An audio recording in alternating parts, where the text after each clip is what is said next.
আমি থাকবো না, চলে যাবো নৈশব্দের দুর্নরকে।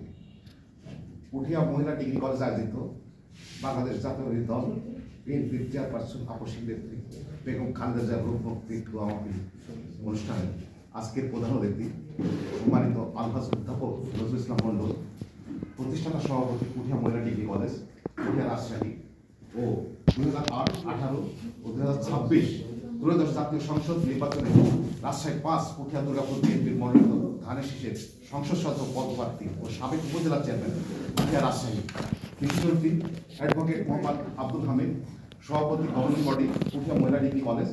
আর আজকের অনুষ্ঠানে সভাপতি করছেন আমাদের সম্মানিত অধ্যক্ষ মোহাম্মদ ফয়জুর রহমান সহ সকল সম্মানিত শিক্ষকবৃন্দ, আমার প্রিয় কর্মচারীবৃন্দ, সবাইকে জানাই আমার সালাম ও শুভেচ্ছা। আসসালামু আলাইকুম।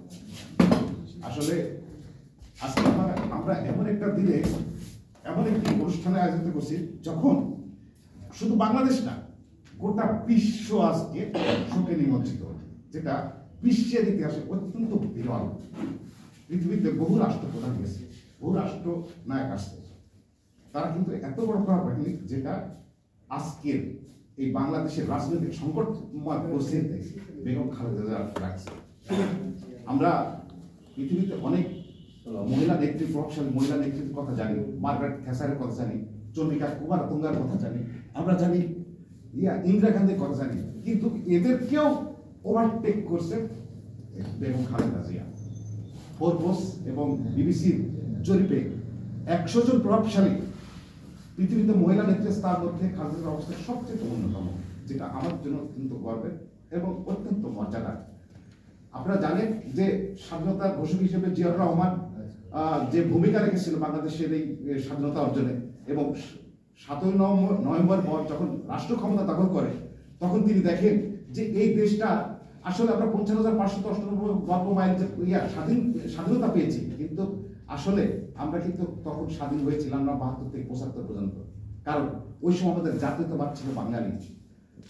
7 নভেম্বর জিয়াউর রহমান যখন ক্ষমতায় আরোহণ করেন তখন তিনি উপলব্ধি করলেন আমরা যদি বাঙালি আমাদের যদি জাতীয়তাবাদ হয় তাহলে ভারতের পশ্চিম বাংলা, ত্রিপুরা, আসাম এরাও তো বাংলা ভাষায় কথা বলে, ভাষা ভিত্তিক এই বাঙালি জাতীয়তাবাদ ভারতের তাহলে কলোনি হয়ে যাচ্ছে।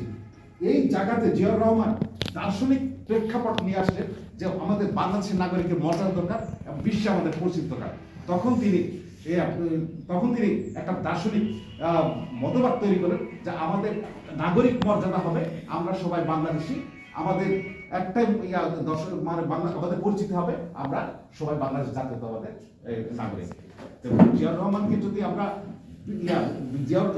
রাষ্ট্রবিজ্ঞানে যদি কারো নাম যদি মানে স্বর্ণাক্ষরে লেখা থাকে দার্শনিক এই চিন্তাধারার জন্য, বাংলাদেশ জাতীয়তাবাদ চিন্তাধারার জন্য, সেটা জিয়াউর রহমান। তারই যখন জিয়াউর রহমান 1981 সালে মারা গেলেন, শহীদ হলেন, ঠিক ওই সময় রাজনৈতিক সংকটময় মুহূর্তে পর থেকে যখন খালেদা জিয়া এই বিএনপিতে অংশগ্রহণ করলেন, তারপরে এই সংকটময় বিএনপির রাজনৈতিক পরিস্থিতিতে সেখান থেকে একজন গৃহিণী হয়ে বাংলাদেশের প্রতিটি জেলায়, প্রতিটি উপজেলায় সে জনমত তৈরি করে এই বাংলাদেশের জাতীয়তাবাদকে এমনই জনপ্রিয়তার শীর্ষে নিয়ে গেছিল যে স্বৈরাচারী এরশাদ সরকার দীর্ঘ 9 বছর দেশটা যখন আর কি একটা স্বৈরাচারের মধ্যে অবতীর্ণ করে, সেই সময় একমাত্র খালেদা জিয়া যার নেতৃত্বে এদেশে গণতন্ত্র প্রতিষ্ঠিত হয়েছে, সে কখনো স্বৈরাচারের সাথে আপোষ করেনি। তার এই অবস্থানটা এই পৃথিবী যতদিন থাকবে ততদিন ঠিক থাকবে আপোষীরা নেত্রী হিসেবে, গণতন্ত্রের মার্শ প্রধান হিসেবে, মাদার অফ ডেমোক্রেসি হিসেবে। আজকে আমরা যে পর্যায়ে আজকে মিলাদ মাহফিলের আয়োজন করছি, আমরা আমাদের একটা কথাই আর কি মনে রাখতে পারি, সবচেয়ে কষ্টের কথা খালেদা জিয়া, যে খালেদা জিয়া বাংলাদেশের জন্য যা কিছু করছে দেশ ও জনগণের জন্য, কিন্তু তার জন্য তার আপনজন কতটুকু করেছে আজকে দেখেন কতটুকু কি দুঃখের বিষয়।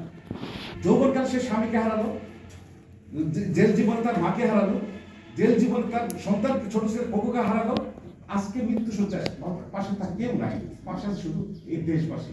আমি ডক্টর মোহাম্মদ ইউনূসকে কৃতজ্ঞতা জানাই, মৃত্যুর আগে তাকে মোস্ট ভিআইপি পার্সন রূপে চিহ্নিত করছে। এজন্য আমি ডক্টর মোহাম্মদ ইউনূস এবং অন্তর্বর্তী সরকারকে আমি আন্তরিকভাবে ধন্যবাদ জানাচ্ছি। পরিশেষে আমি আপনাদের কথা বলবো, আমরা যে দলই করি না কেন, যে মতেরই অধিকারী হোক না কেন, আমরা আদর্শ এবং নীতির কাছে বিশেষ করে গণতন্ত্রের জন্য আমরা এই খালেদা জিয়ার আদর্শকে ধারণ করে আগামী বাংলাদেশকে ল্যান্ড করব, এটাই হচ্ছে আমাদের কথা।